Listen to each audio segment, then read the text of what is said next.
이제 패스 단어, 실전도 패스 단어하고, 자, 공감각적 이미지. 자, 네 번째, 공감각적 갑니다. 자, 하면 반감이죠. 반감. 이것도는 반감에 의해서, 자, 이제 공감을 한번 갖자. 공감각적 이미지라는 말은 공감각이든 감각이 지금 공통적 감각이니까 공감각. 감이 어떻게 지금 합쳐졌다는 뜻이거든. 잘 봐. 하나의 감각이 다른 감각으로 전이가 되는 거야. 그러니까 이 감각이 이 감각으로 합해져 버렸다는 거야. 자, 이렇게 정의만 아는 건 부족해. 잘 봐. 그러니까 니네가 공감각을 알고 있다면 얘를 그냥 애우세요. 자, 봐봐. 누가 봐도 푸른과 종소리. 푸른은 시각이고 종소리는 청각이잖아. 근데 봐봐. 푸른 종소리, 원래는 뭘 표현하고 싶었어? 종소리지. 종소리라는 청각을 푸른색이라고 푸른이라는 용어를 사용하여 시각화했죠. 청각의 시각화라고 부르는 거예요. 자기니 청각의 시각화. 그래서 종소리가 푸른색이 된 거야. 이렇게 전이 되는 걸 공감각적 이미지로. 알았어? 자, 봐봐. 까만 밤에 종소리가 들리다 생각해봐. 종소리, 까만 밤, 시각, 청각이지. 근데 얘랑은 다르지. 얘는 종소리가 이미 푸른색이라고 두 개가 합해져 버렸잖아. 합해지면서 전이 됐잖아.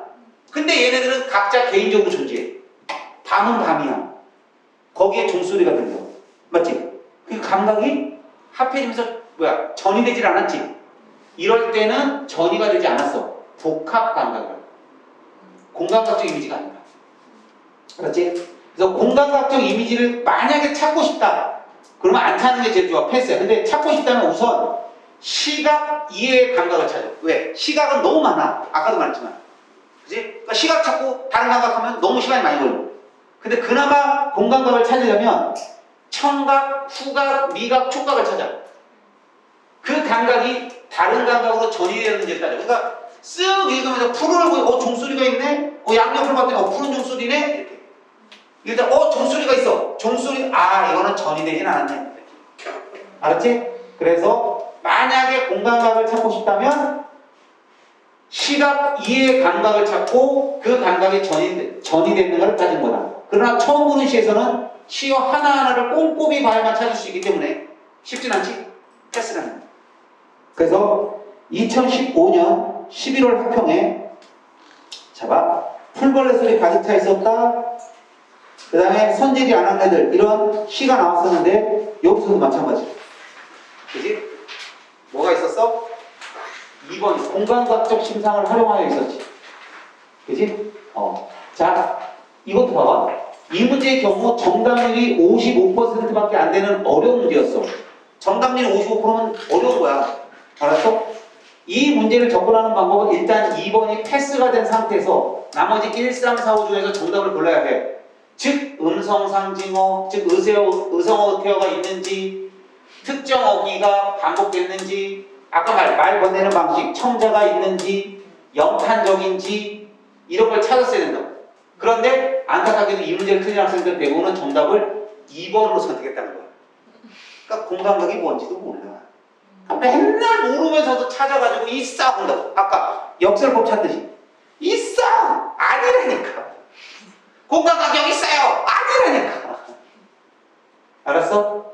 있지도 않은 공감각적 심상은 어디서 찾았는지, 그리고 그것을 억지로 찾기 위해 얼마나 고생을 했을지 생각만 해도 학생들이 불쌍해. 다시 한번 강조해. 역설, 단어, 감정이, 공감적 이미지는 찾는 것을 포기하고 했어요. 됐지? 자, 좋아. 다음. 자, 이제 아까 말한 상. 아까 봐. 반감. 역한 건 반감이 된다. 그래서 어떻게 알아? 공상. 생각을 해라. 공상. 좋은 생각을 해라. 공상선. 기억나죠? 역설법. 그지? 반감. 반어법. 감정이입. 그럴 때 공감감. 알았어? 상대성 개념. 섬세하고 부드러움과 원경과 근경. 요런 게 상대성 개념이야. 알았어? 잘 봐봐. 님은 같습니다와 같어요 중 어느 쪽이 더 섬세하지? 어떤 게 더 부드럽니? 물론 이럴 수 있어. 같습니다! 그럼 안 부드럽죠? 같습니다. 그건 부드러운 거예요. 갔어요! 안 부드럽잖아. 갔어요. 이게 부드러운 거야. 그러니까 이건 얘들아 섬세하다, 부드럽다 같은 형용사는 결정할 수가 없다. 왜? 상대성 때문에. 사람마다 서로 다른 가치를 가지고 있으므로 서로 다른 선택을 할 수 있다. 왜? 야 나는 이게 섬세하다고 생각해. 나는 이게 부드럽다고 생각해. 이럴 수 있잖아. 고로 수능 문제에서 형용사는 정답의 근거가 될 수 없으니까 패스해. 왜? 상대적으로. 즉 정확하게 뭐라고 불러? 알았지? 자 다음 원경, 근경. 이것도 봐봐. 원경, 근경이라는 단어를 생각해봐.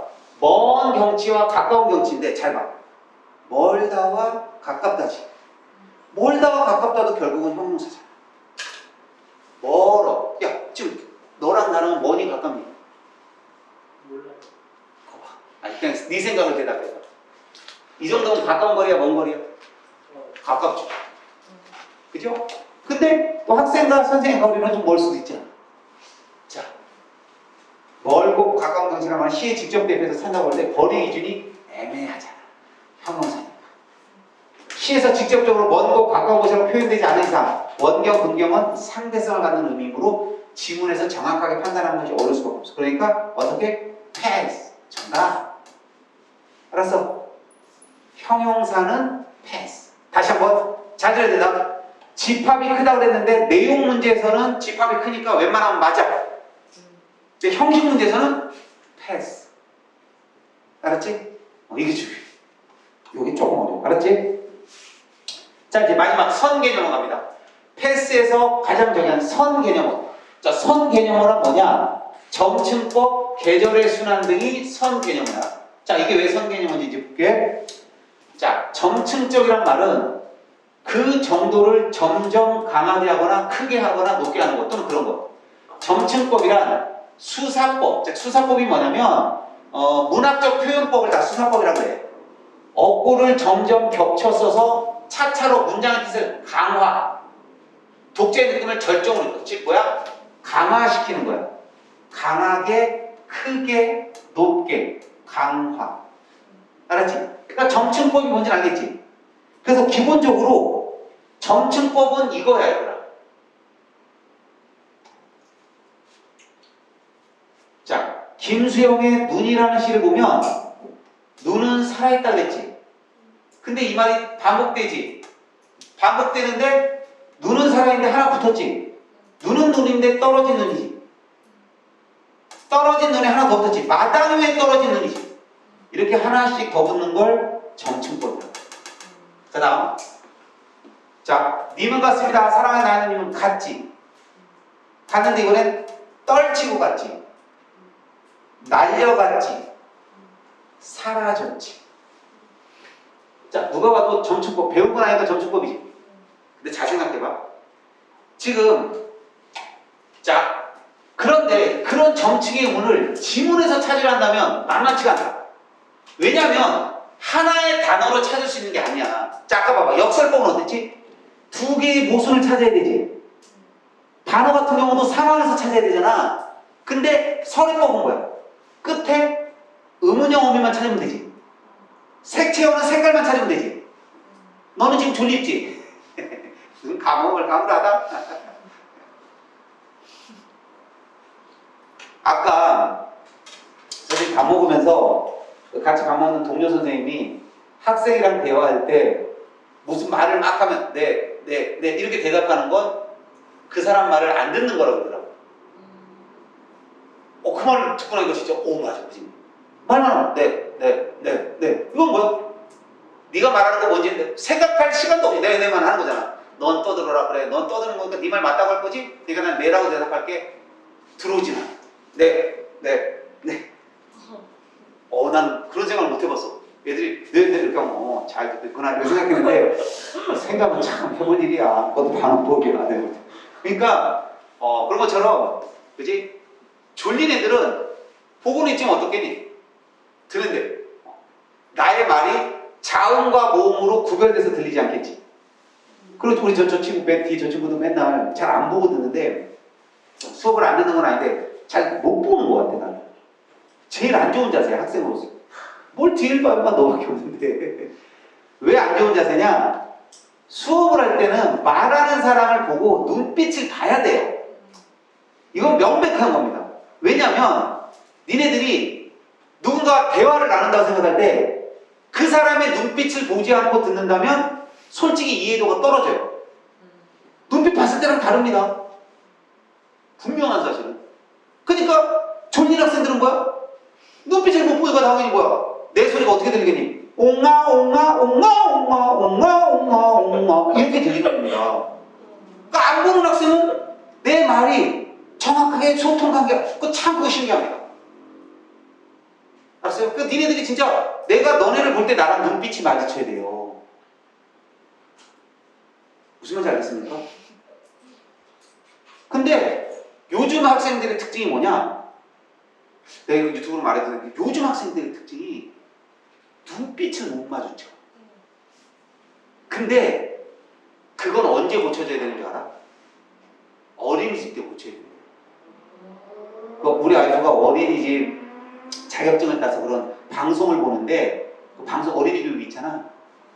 애기한테 자꾸 말할 때도 자꾸 눈을 마주쳐야 된다는 거야. 그러니까 애가 솔직히 강아지를 키울 때나 고양이를 키울 때도 눈빛을 맞으면서 훈련시켜야지 보지도 않는 개한테 훈련을 시키잖아? 물어봐! 안 물어봅니다. 그치? 봐봐. 해피? 해피? 집중하잖아. 해피? 해피? 이래야 주소옵니다. 근데 강아지 뭐 먹고 있는데 해피? 주소와? 그럼 누가 주소냐? 강아지 훈련 하나 시키는데도 그런다는 거야. 그래서 어린이집 때부터 애를 교육할 때 젖을 물리거나 뭘 평범한 걸 할 때도 자 잘래? 먹을래? 하면서 눈빛을 보면서 가르치라는 거야. 근데 벌써 3살, 4살만 돼도 눈 못 마주치는 애들이 있대요. 그럼 어떻게 해야 돼? 빨리 선생님이 그걸 알아채서 그거를 시정해줘야 되는 거야. 근데 그걸 시정해주지 않으면 뭐가 될까? 습관이 되고 자기의 생활상태. 그러면 무슨 일이 벌어지냐? 이런 사적인 얘기는 이건 더 이상 하면 안 되겠다. 우리 친척 얘기 알았지? 정말 뭐가 된다? 밖에 나오지 못하는 그런 자기를 가두는 사람이 될 수 있어. 알았어? 그래서 내가 학생들한테 항상 강의할 때 딱 자기랑 친구랑 대화할 때 친구 눈을 보냐고 항상 물어봐. 근데 다 친구랑 얘기할 때 눈을 본다? 근데 수업할 때는 안 봐. 분명히 볼 수 있는데 안 보는 거야 이거는. 그러니까 보란 말이야. 알았지? 니네가 그걸 안 본다는 뜻이 아니라 왜 친구들하고 대화하면서 눈 보면서 왜 수업할 때는 안 보냐 봐야지. 그러니까 내가 딱 봤을 때 나랑 눈 마주쳐야 됩니다. 졸고 있으면 안 됩니다. 자 갑시다. 자 그래서 왜냐하면 하나의 단어, 다시 한번 점층적으로 가볼게. 점층을 찾는다는 건 단어 하나 딱 보는 순간 점층인지 알 수 없지. 봐봐, 눈은 살아있다. 아, 떨어진 눈, 바닥에 떨어진 눈. 맞지? 그 다음에 갔습니다. 떨쳐봤습니다. 사라졌습니다. 이런 거잖아. 그러니까 점층의 의미를 지문에서 찾으려 한다면 만만치가 않아. 왜? 하나의 단어로 찾을 수 있는 게 아니라 형한테 내용의 흐름에서 찾아야 돼. 맞지? 이처럼 단순하게 하나의 단어로 찾을 수 없는 개념어들을 지금부터는 선 개념어라고 부르겠습니다. 선 개념어. 왜 그런지 이따가 얘기하자. 가령 공간의 이동. 야, 공간이 이동하려고 보려면 어떻게 해야 돼? 앞에 이 공간이 있는 걸 찾아놨어야지. 그리고 A 공간이라고 있었는데 공간이 바뀌어야지 A 공간에서 B 공간으로 이동한 거잖아. 이건 무조건 뭐야? 내용의 흐름에서 찾아야 되지. 자, 이런 생각해봐. 계절의 순환. 계절의 순환도 물론 처음부터 이럴 수 있어. 봄이 겨울이 되고 봄이 왔습니다. 이럴 수는 있지만 보통 봄은 여름, 가을, 겨울, 봄 하고 한 번 더 나와야지. 봐봐. 내용의 흐름이 돼야만 순환의 순환을 찾을 수 있어. 그러므로 이런 개념어는 한 단어로는 안 되고 흐름에서 찾는 수밖에 없다. 이런 개념어는 찾는데 시간 많이 걸리지. 패스하다. 단어로 찾는 게 어떤 거야? 서리법, 직유법. 직유법은 뭐야? 뭐뭐 같이, 뭐뭐처럼, 뭐뭐인 듯한, 이걸 찾으면 돼. 청자를 찾지 못하면 되지. 너, 누구누구를 찾으면 되지. 그건 단어만 찾으면 돼. 근데 정청을 찾으려면 점점 강해져야 되는 거니까 흐름을 갖고 찾아야 돼. 알았지? 그래서 자, 선 개념어는 내용 흐름에서 찾는 거라면 점 개념어는 단어로 찾는 거야. 그러니까 한마디로 단어로 찾을 수 있는 건 찾아야 되지. 근데 흐름에서 찾는 건 어떻게 해라? 패스야. 자, 알았어? 자, 이걸 그림으로 보여줄게. 지문이지. 찾으러 갔어. 단어만 찾으면 이렇게 여기서 한 단어만 찾으면 돼. 점이잖아. 근데 이 단어가 있고 또 이 단어가 있어야만 되는 거지. 내용의 흐름에서 찾아야 되지. 선이지. 단어만 찾는 건 점이지. 그래서 이걸 이건 국도 내가 이름 붙인 거다. 점 개념어와 선 개념어. 됐어? 예. 좋습니다. 자, 그러면 한번 보세요. 예를 들어 봅시다. 자, 윗글 표현상 특징에 대한 설명을 가장 적절한 법 했을 때 말 건네는 방식이니까 청자만 찾으면 되지. 반복, 점층 찾으려니까 선이지. 근경, 원경, 선이지. 토속어는 뭐야? 방언, 시골말만 찾으면 되잖아. 이건 단어로 찾으면 되지. 의성어도 깡충깡충 펄럭펄럭 점이지. 그러니까 점. 그 다음에 얘는 상대적 개념은 패스지. 일단 근경이니까. 알았어? 그래서 얘는 선. 그래서 우리가 제일 찾기 쉬운 게 뭐야? 1, 4, 5입니다. 알겠죠? 그래서 1, 4, 5번부터 찾고 나서 그래도 답이 없으면 어떻게 한다? 이제 2를 찾아야죠. 2를 찾았는데도 없어. 그럼 이제 3이 답으로 해야 되지. 3번까지는 거의 안 가져가. 알았니? 네, 이랬습니다. 자, 보세요. 이 시는 반복과 점층적 표현을 통해 운율감을 형성하고 있다. 왜냐하면 애타면서, 불타면서, 버티면서, 거부하면서는 연결어미 면서의 반복적 사용이 되고 있잖아. 그러면서 동사의 변주를 통해 나무의 역동적 측면을 형성하고 있다. 특히 영상으로, 영상5도, 영상 13도, 지상으로 밀고 간다, 막 밀고 올라간다. 밀고 간다, 막 밀고 올라간다. 반복되면서도 계속 으스러지도록 부르터지면서. 터지면서 계속 반복, 점층적 수법이 나오죠. 그러니까 이런 모습을 분명히 드러내고 있다. 이렇게 찾아놓고 보면 쉬운 것 같지만 직접 찾으려고 하면 어렵고 시간도 많이 걸립니다. 그래서 패스해. 그래서 다른 선지가 모두 답이 아닌 어쩔 수 없는 상황이 오면 그때 점층법을 답으로 결정해요. 시간 안 되지. 알았죠? 그래서 점층법이 답인 케이스인데 점층법부터 찾지 말고 점부터 찾아놓고 그래도 안 됐을 땐 어쩔 수 없이 선으로 가는 거다. 알았지? 좋습니다. 자, 이렇게 해서 또 짧게 끊어가겠습니다.